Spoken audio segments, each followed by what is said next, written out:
नमस्कार।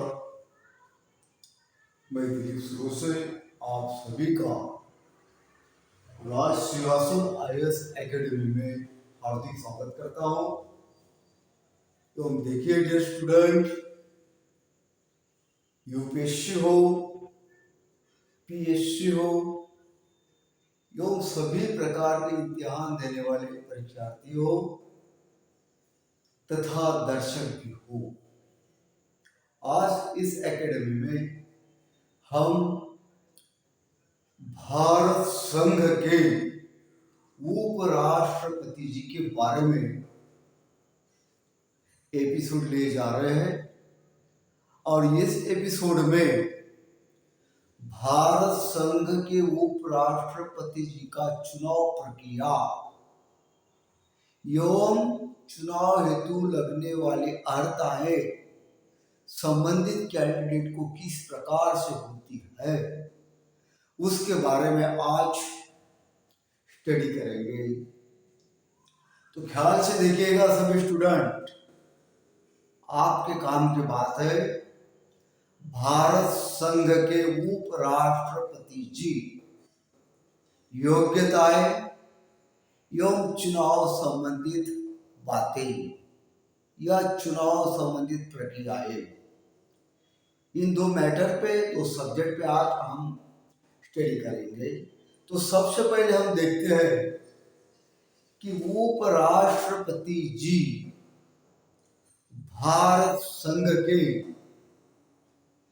क्रमांक 2 के नागरिक होते हैं। सबसे पहली बात, कभी कभार जनरल स्टडीज में ये सवाल उठाया जा सकता है।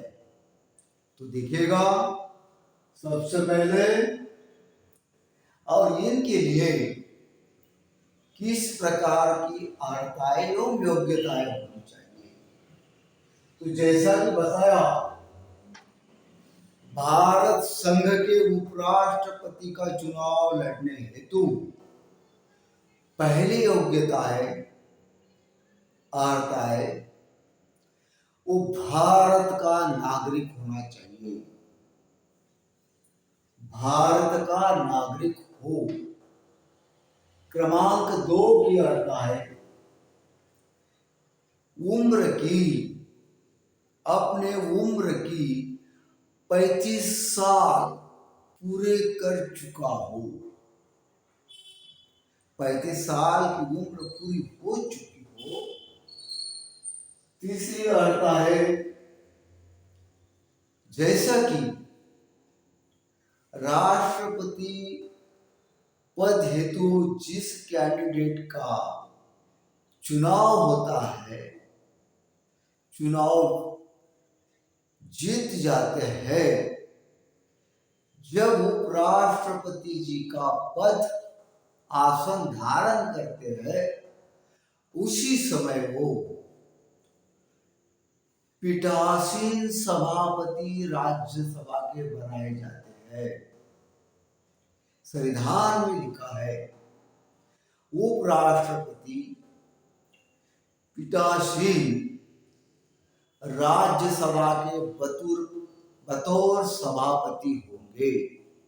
तो इसीलिए राज्यसभा के सभासद बनने हेतु जो योग्यताएं होनी चाहिए, वही योग्यता राज्यसभा सदस्य की योग्यता हो। ये कॉलम यहाँ पे आया है। लोकसभा की योग्यता की बात नहीं कही, राज्यसभा के सदस्य बनने की जो योग्यताएं होती है, वो भी इनमें योग्यताएं हो। क्योंकि इसका रीजन मैंने आपको बता दिया कि उपराष्ट्रपति बनते ही पीठासीन राज्यसभा के सभापति पद उन्हीं में सम्मिलित हुआ करता है। चलो ये हो गया। तीसरी बात, चौथी बात देखते हैं, वो केंद्र सरकार द्वारा संचालित किसी विभाग या केंद्र सरकार तथा राज्य घटक राज्य सरकार द्वारा संचालित किसी विभाग या राज्य सरकार एवं राज्य सरकारें इनके किसी भी पद पे, लाभ के पद पे ना हो, ख्याल रखिएगा। केंद्र सरकार के किसी पद की तरफ से जो लाभ प्राप्त होता है, ऐसे पद पे वो संबंधित कैंडिडेट ना हो जो उपराष्ट्रपति का चुनाव लड़ना चाहते हैं। उसी प्रकार संघ के किसी घटक राज्य का लाभ के पद पे ना हो, ऐसा भी कहा गया है। एवं कुछ सार्वजनिक प्राधिकरण होते हैं तथा कुछ स्थानिक प्राधिकरण होते हैं, उनके द्वारा भी जिस पद पे लाभ मिलता है, ऐसे लाभ के पद पे ना हो, ये भी महत्वपूर्ण अर्थाय है। जैसा कि स्थानीय प्राधिकरण एवं सार्वजनिक प्राधिकरण में लाभ के पद पे ना हो, ये हो गया अर्थाय। अब देखिए, जरा हम देखते हैं कि उपराष्ट्रपति जी की जब चुनाव प्रक्रिया प्रारंभ होती है, यह कैंडिडेट को फॉर्म भरते समय, एप्लीकेशन करते समय किन किन बातों के साथ जोड़ जाता है या किन किन बातों को संभालना पड़ता है। तो सबसे पहले देखते हैं हम उपराष्ट्रपति चुनाव के नामांकन के समय की प्रक्रिया में इतनी योग्यताएं पूरी हुई हो तथा 20 कम से कम 20 प्रस्तावक हो। जो कैंडिडेट उपराष्ट्रपति जी के चुनाव हेतु अपना नामांकन करवाना चाहते हैं, उन्हीं के लिए 20 लोगों का प्रस्ताव पारित होना चाहिए। 20 लोगों की तरफ से उनके नाम के प्रति प्रस्ताव दिया जाना चाहिए आयोग के सामने। दूसरी बात, प्रस्ताव के साथ साथ 20 अनुमोदन भी होना चाहिए। यानी कहने का मतलब 20 लोगों ने चुनाव प्रक्रिया से संबंधित इंसान के, संबंधित कैंडिडेट के नाम का प्रस्ताव पारित किया और रखा, उसके ऊपर हस्ताक्षर कराए गए। उसी प्रकार अनुमोदन देने वाले भी 20 लोग चाहिए।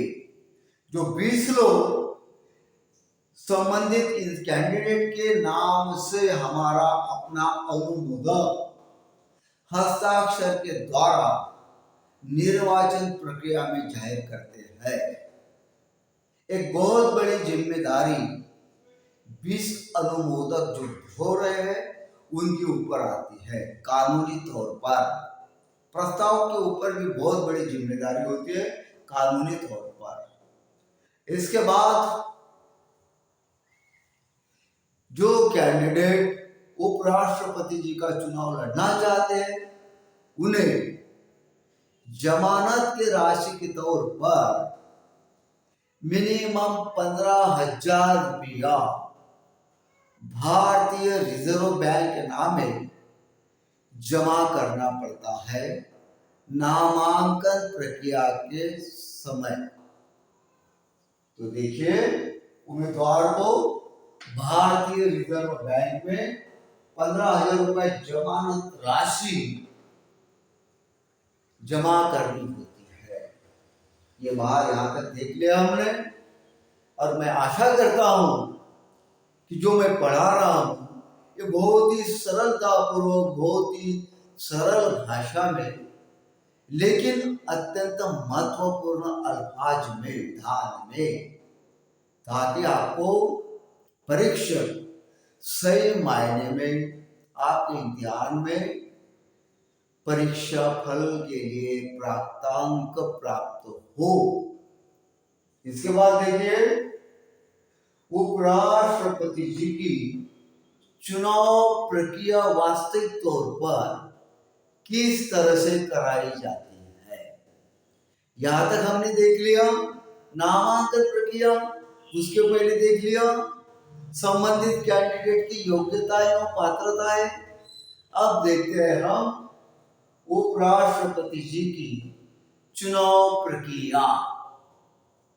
जरा देखिए, इस चुनाव प्रक्रियाओं में भी जैसा कि हमने राष्ट्रपति जी के चुनाव प्रक्रियाओं में निर्वाचक मंडल का जिक्र किया था, उसी प्रकार भारत संघ के उपराष्ट्रपति जी की चुनाव प्रक्रिया के दरमियान भी निर्वाचक मंडल ही कार्य करता है, लेकिन थोड़ा डिफरेंट है। वो डिफर क्या है ये हम देखते हैं। जैसा कि सम्माननीय भारत संघ के राष्ट्रपति जी के चुनाव में संसद के दोनों सदनों के केवल मात्र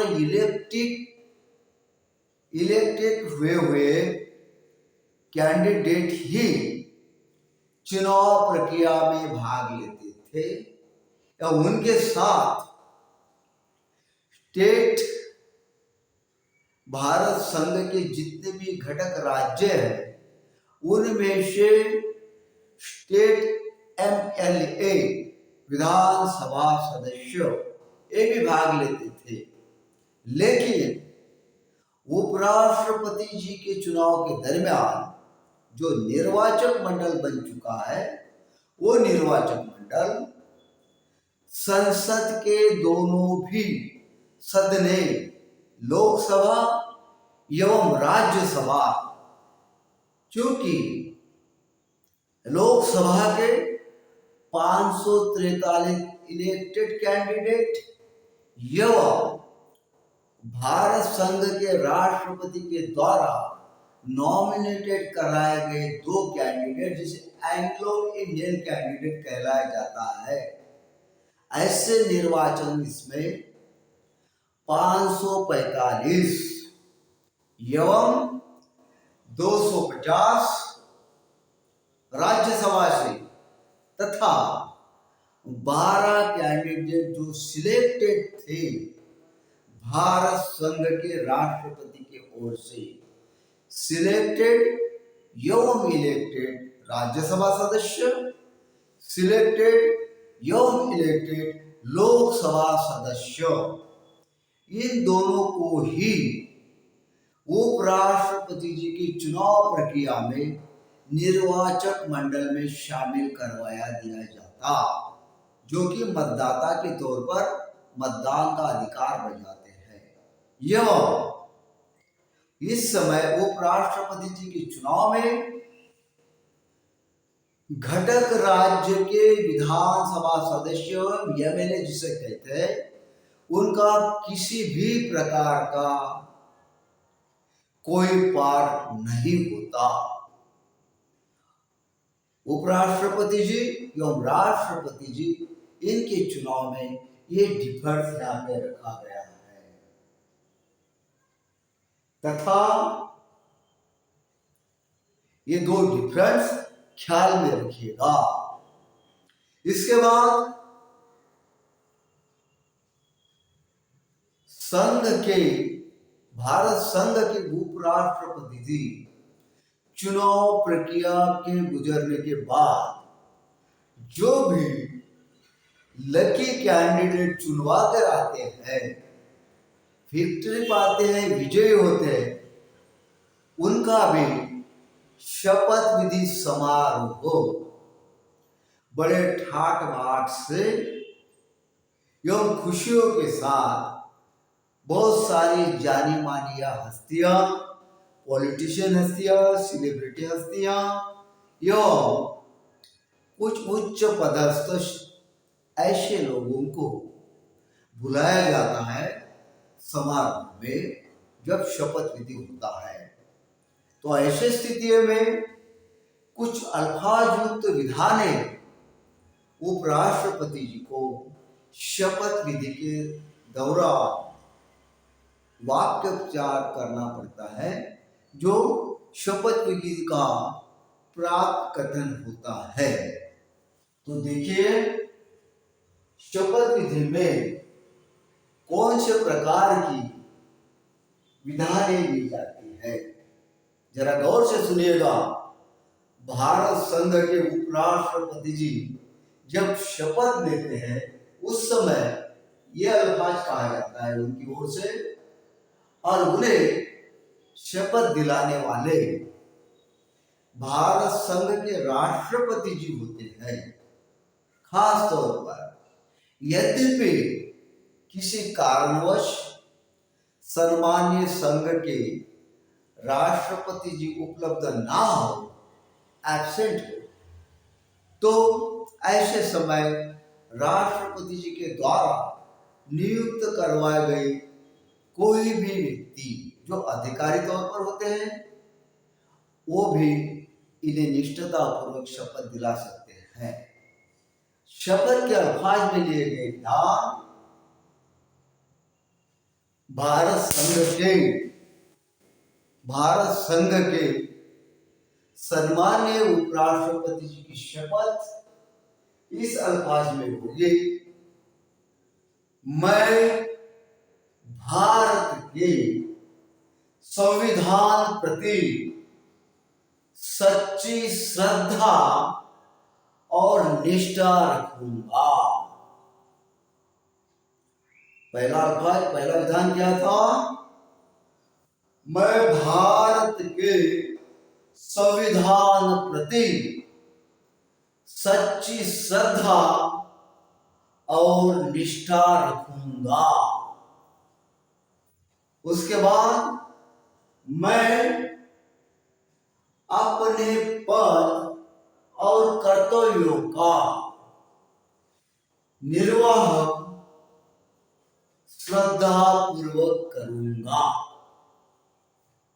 इस प्रकार से शपथ समारोह समाप्त होता है, जो एक सार्वजनिक तौर पर खुशियां मनाने वाली बात होती है। तो आज के एपिसोड में हमने भारत संघ के उपराष्ट्रपति जी के संदर्भ में योग्यताएं, उसके बाद में चुनाव प्रक्रियाएं, चुनाव अर्हताएं, चुनाव जीतने के बाद विजयी उम्मीदवार द्वारा